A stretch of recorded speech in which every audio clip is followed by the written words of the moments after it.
Nu ska vi få lyssna till nästa föreläsare. Hon heter Clare Ardern från Karolinska institutet på temat Return to Sport. G'day everyone, thanks for taking the time to join this 30-minute session on Return to Sport. My name's Clare Ardern, I'm a senior researcher at Karolinska Institute here in Stockholm. My research for the past 10 years has been focused on return to sport. Some of the questions that we've been looking at answering are what are the best ways to help athletes return to sport, what can clinicians do, how do we involve coaches and others better in the decision-making process, and ultimately how do we all work together as a team to support athletes to make the best decisions for them when they're returning to sport.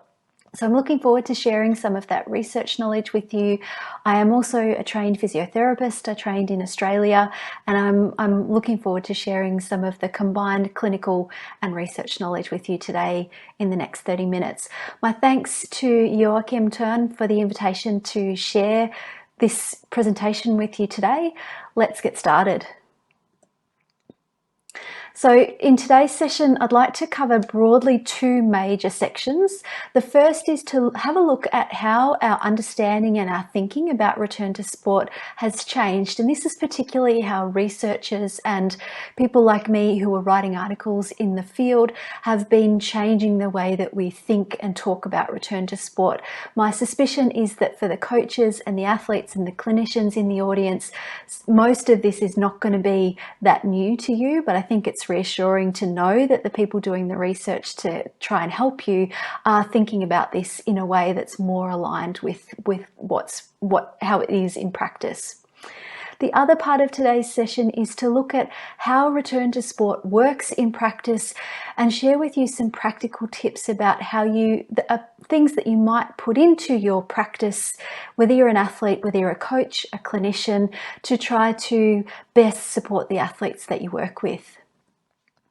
And some of what I'm going to be sharing with you today comes from this paper that was published in 2016. So if you're looking for more information, I think this is a really good place to start because it gives good grounding in the broad concepts and the broad topics of return to sport. You'll notice there's 3 stars at the top of this screen here. Any slide where you see that there are 3 stars, that's your little signal that it's a free download. So if you Google the title of this article, you'll be able to download it for free. Now, how I used to think about return to sport, and certainly from my experience as a clinician and from my early experience as a researcher in this field, people used to think about return to sport at the end of a rehabilitation program. So here you have a typical program for someone with a knee ligament injury. You go through various stages of rehabilitation and then return to sport happens at the end of a rehabilitation program. Now what we're doing when we're rethinking return to sport is thinking about returning to sport as being on a continuum, starting from the first time that the clinician starts to work with the injured athlete, or if you're an athlete or a coach, return to sport starts from the time that that injury occurs. So you'll see again, you'll recognize this same rehabilitation progression, but here we've overlaid it with the return to sport concept as being a continuum, and you can see how that return to sport continuum fits within a rehabilitation program. So early in rehabilitation, we're thinking about more how do we get athletes back participating in the types of activities that you need to do as an athlete. Then as you start to move through to your training and then back to returning to your sport, we move forwards on the continuum.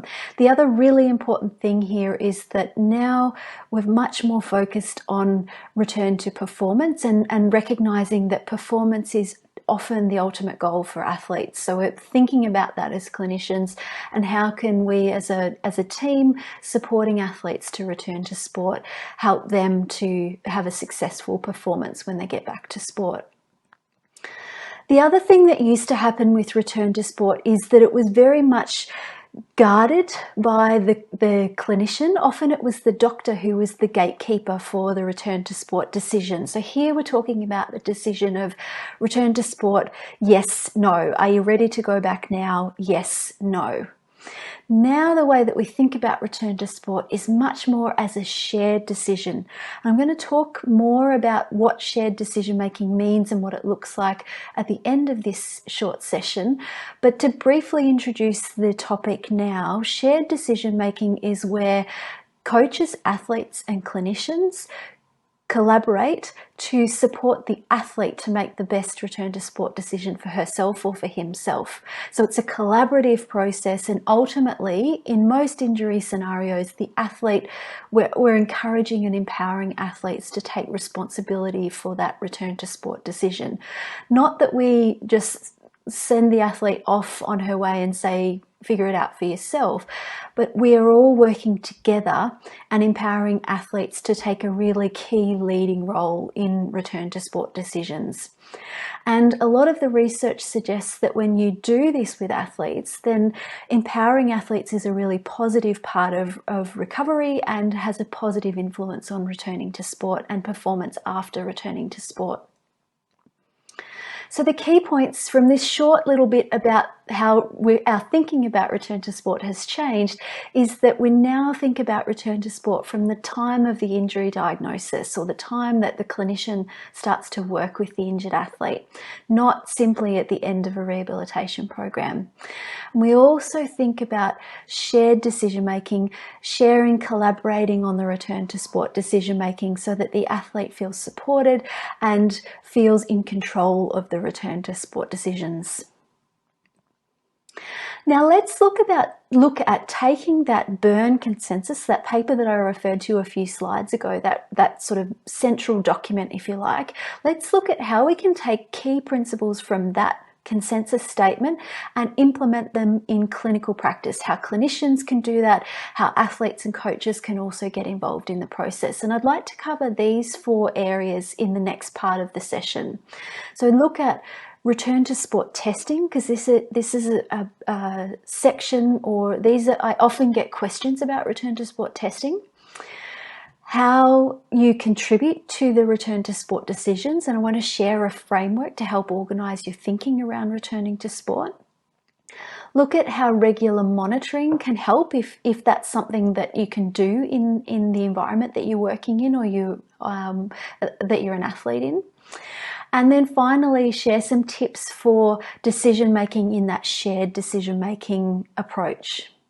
So let's think about why we do return to sport testing. And here I'm primarily asking this question of the clinicians. Why, clinicians in the room, why do you do return to sport testing?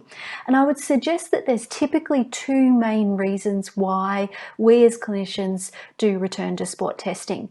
The first is that we want to get a sense of whether the athlete can perform. Is there something that we need to look out for? What sort of capacity does the athlete have right now? What do we need to work on to be sure that we can avoid short-term negative consequences or perhaps long-term negative consequences? The other reason why we might do return to sport testing is to get a sense of what might happen in the future. And here we're typically looking at what is the risk for re-injury. Can we get some sort of a judgment or make some sort of a prognosis about, or a prediction about, the likelihood of another injury occurring? Now, the Byrne consensus statement makes 5 recommendations for what sorts of tests you would do for return to sport testing. Now, the first thing to consider here is that you need to be looking at a group of tests. So it's not enough to do one test one time. It should be a group of tests so that you're covering all of the demands of the sport and all of the capacity that the athlete needs to perform well in her sport. Consider the types of tests that you choose and whether they are really getting at the specific skills and capacities that the athlete needs, where you can try to choose open tasks. So these are things that are more replicating the environment of sport. So there might be the environment, there might be the surfaces, it might be the opponents, the unanticipated things that happen within sport. Connected to that is the thinking about incorporating tests that have some kind of reaction component, because again, we're thinking about replicating the sport environment and looking at how the athlete can perform when she is in those environments, and does she have the capacity to cope with those demands? Certainly, I think monitoring workload is something that many clinicians, many athletes and coaches are doing on a regular basis, and certainly if you're working at the higher levels of sport. This presentation is really something that aims to provide principles. So I'm looking to provide principles that you can apply across all levels of sport that you work in, whether that's with recreational weekend athletes, whether that's with athletes in the top professional leagues or anyone in between. There are core principles that really apply irrespective of the level of participation that the athlete is in. And then finally, a relatively new addition is looking at the psychological aspect of returning to sport. And this has been a big focus of my work over the last decade or so. I'm not going to get too much into this today simply because we don't have time, but I'd be happy to answer questions at a later session on what sorts of tests or tools you might use to measure psychological readiness to go back to sport. But suffice to say that it is important, and it's something that we need to consider as clinicians when we're planning return to sport testing. Now, remember that we talked about shared decision-making and how shared decision-making involves athletes, coaches, and clinicians. Well, return to sport testing is something quite similar. And there are sort of three main areas where you can get information to guide your return to sport test decisions. We can get information from athletes and coaches who have got really specialist knowledge in the demands of the sport, in the technique, the tactics, all of the specific information that clinicians may not necessarily have. So the athletes and coaches, you are a really critical resource in helping clinicians to plan return to sport testing. Clinicians can also use their own clinical experience, use the results of clinical tests, and finally we can look at research as well. And in some areas there's really strong research to help guide us, and that's great because we can be confident to rely on that research. And in other areas we might need to be more relying on our clinical experience and input from athletes and coaches. So let's have a look at two examples of how this kind of shared decision making and considering information from different sources can help you make decisions about return to sport testing. So let's consider this young handball player and ACL injuries. So an athlete who's had an ACL injury and you're working with her on returning to handball. The first place to start, I reckon, is to think about the demands of that sport. And I've put a list here of the sorts of demands, typical physical demands of playing handball. Now, this is going to differ slightly depending on the position and depending on the role that the coach is asking the athlete to play. So again, this is something that is going to need to be done with every single athlete, with every decision that you're making, and you'll refine this process. You can't just have your recipe book that you open up for handball and say, okay, this is what the recipe book tells me. But broadly think about what are the demands of the sport? What does the athlete need to do to play sport well? Then with ACL injury, we're really fortunate because there's some excellent research in this area for return to sport testing that we as clinicians can be confident to rely on when we're making return to sport test decisions. So I've listed here the key return to sport tests, or the key criteria that come from quality research evidence to guide you when you're making return to sport test decisions. And again, we don't have the time to go into the specifics here. This is not necessarily a presentation on ACL injury, but these papers here are also free open access, and I would encourage the clinicians in the room to have a look at them and think about the types of return to sport tests that you do with athletes with an ACL injury. But the point here with ACL injury is that we've got strong research evidence. When we have strong research evidence, we're more confident to rely on simply that research evidence. So our non-negotiable clinical criteria for return to sport after ACL reconstruction would be minimum 9 months before returning to sport, quadriceps strength and symmetry, and symmetrical hop and agility performance. Now, thinking about a different type of sport, different injury, this is AFL, Australian football, and a hamstring injury. So again, I've made a list of the types of demands of playing AFL. For a hamstring injury, there's some research evidence, and I've listed here what the research evidence tells us are appropriate return to sport tests. The challenge here is that we don't have as strong research evidence, so we can't be quite as confident as clinicians to rely on this research evidence. But what we can do is speak to our colleagues and use our clinical experience. Now, I wanted to share some additional resources, and this, I think, if you're working with athletes with hamstring injuries, the Aspetar hamstring protocol is really a key protocol to have in your back pocket, because it's very detailed, goes through from diagnosis, treatment, and rehabilitation, and then return to sport testing. And this is what the top sports clinicians are doing at Aspetar, and they've written it all down for you. So again, this is coming back to our 3 circles. Our information from research tells us something. Our information from clinical experience and clinical testing in the case of a hamstring injury is going to give us a lot more information to guide our return to sport test decisions. So that's quickly on return to sport testing. Let's look at how you can put all of this information together and contribute to that shared decision-making process. Before I get there, I just want to make a couple of points about risk and how we think about assessing risk and how risk influences our decision-making, because ultimately return to sport decisions are about managing risk. And you can see here, this graph illustrates after return to sport when new hamstring injuries occur. And you can see that a lot of these injuries are clustered on the very left-hand side of the graph. And we can say 50% of the re-injuries to the hamstring that occur happen within the first month after returning to sport.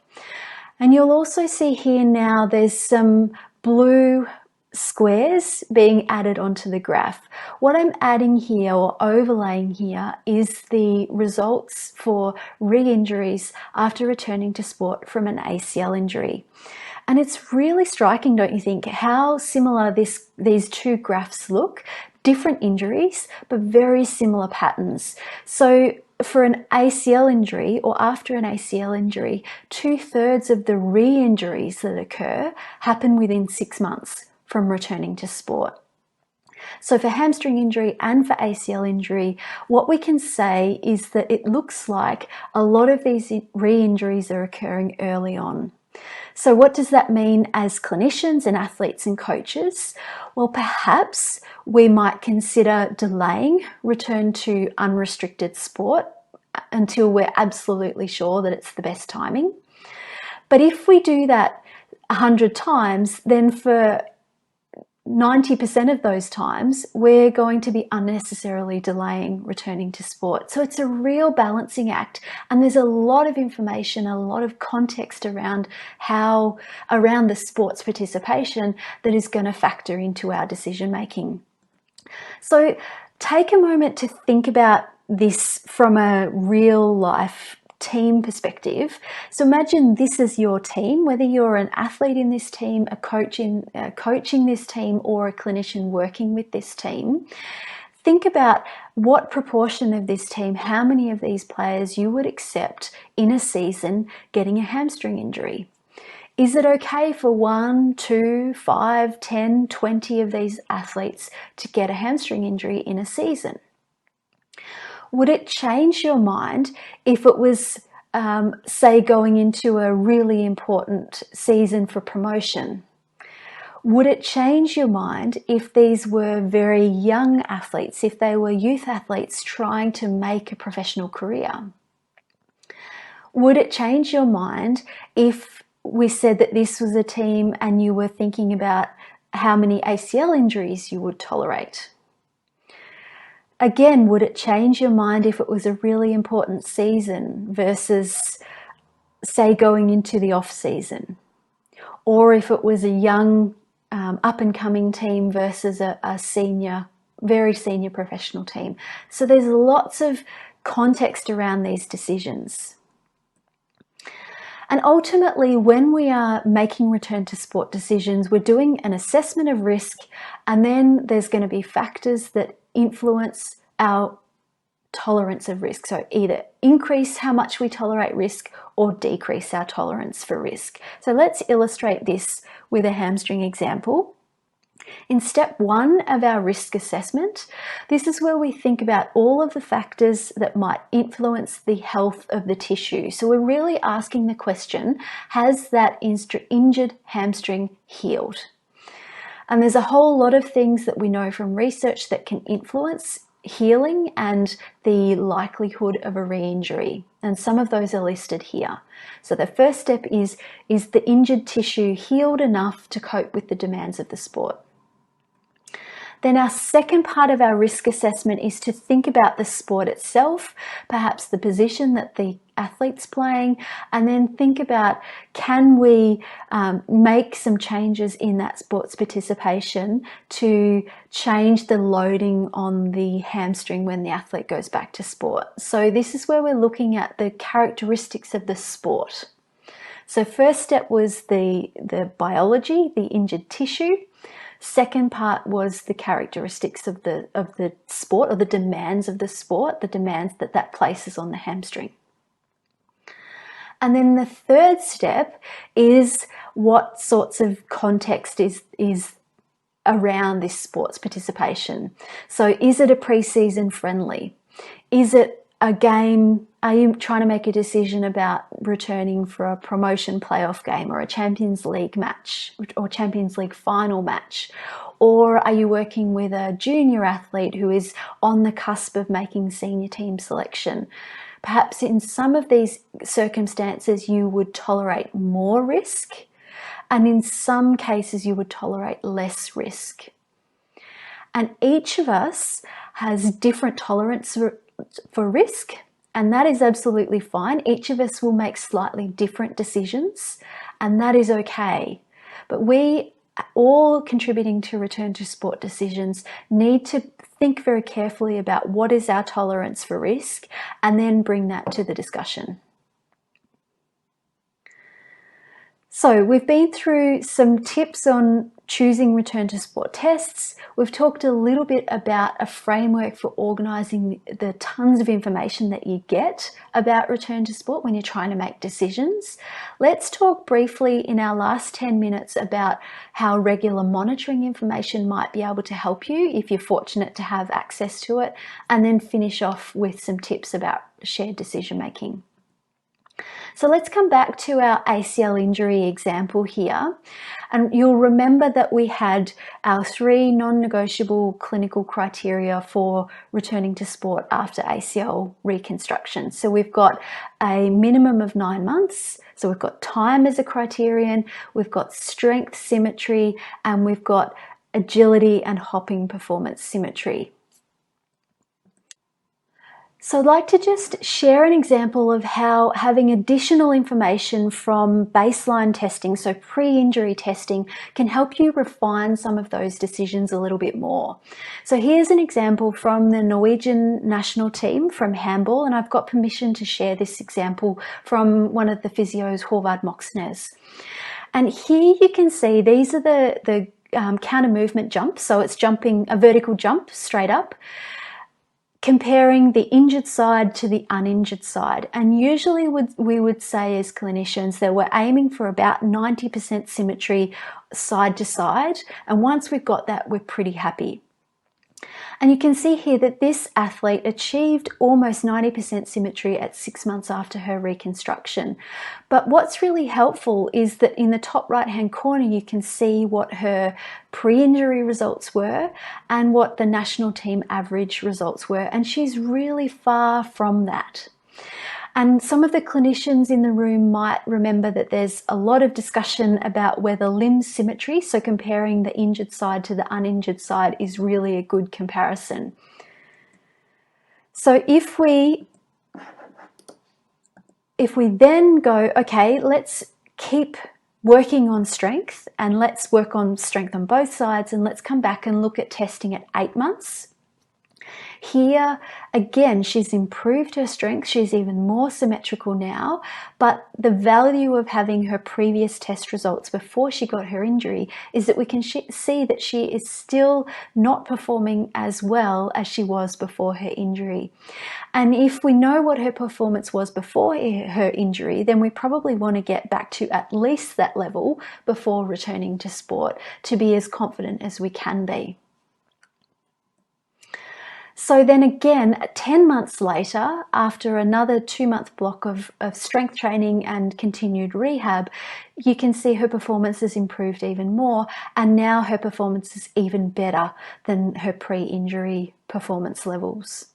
So this is just a really simple example of where having access, and I appreciate that not everybody has access to screening data or pre-injury performance data, but how this sort of information can really be helpful to refine your return to sport decisions. So that's quickly about regular monitoring. So I'd encourage you to think about how you can build in regular monitoring into the team that you're working with and into your regular practice. Let's finish off by talking a little bit about shared decision making. I promised to talk about shared decision making. Now, shared decision making involves talking about risk. So you'll remember a few slides ago we talked about risk tolerance and how each of us has different tolerance for risk depending on our previous experience and what we value and what we place importance on.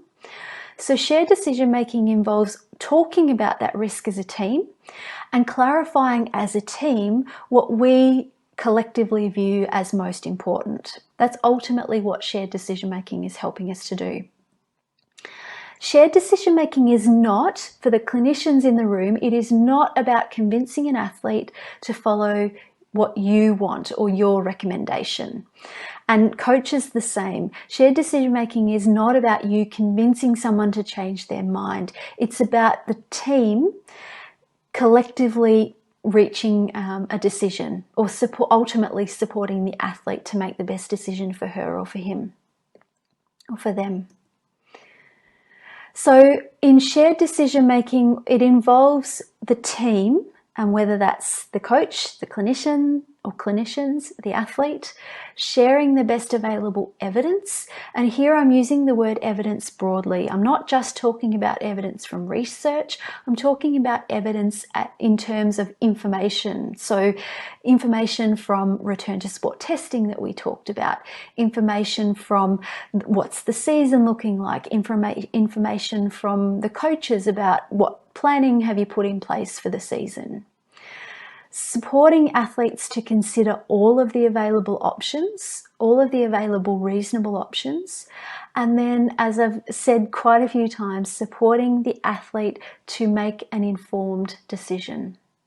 And that's really key. It's about the athlete making an informed decision, not the coach or the clinician making the decision on behalf of the athlete. And I reckon there are 3 key principles for effective shared decision making, and I'd like to walk through those briefly with you now. The first is that you really need time to make shared decision making work. This has got to be a number of conversations. It's not just a one-off conversation where you can say, oh, right, what are we going to do? Okay, we're done now. This might be where you sit down and you talk about what's the season ahead, what's the prognosis for the injury, what do we typically expect to happen after these sorts of injuries, and what are all of the options. And you may not make a decision at the first discussion. You might as an athlete, want to go away and think about things, and then you might want to come back and ask for more information.